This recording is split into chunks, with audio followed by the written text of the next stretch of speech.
Gardening is associated with better heart health status in older adults, according to a study published in Journal of the Academy of Nutrition and Dietetics.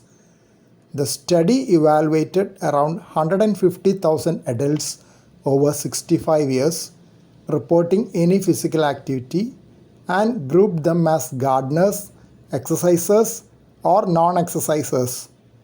It was a survey using landline and cellular phones.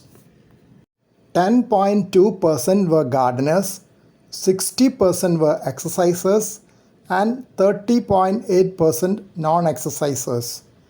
Compared to non-exercisers, gardeners had lower odds of reporting all the studied health outcomes and higher odds of consuming more than 5 fruits and vegetables daily.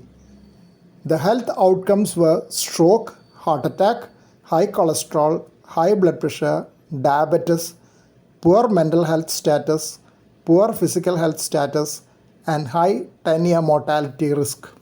An interesting aspect of the report was that male and female gardeners had significantly lower odds of reporting diabetes even when compared to exercisers. Study authors concluded by mentioning the need for further studies to determine if gardening activities can be a strategy to reduce risk of heart disease.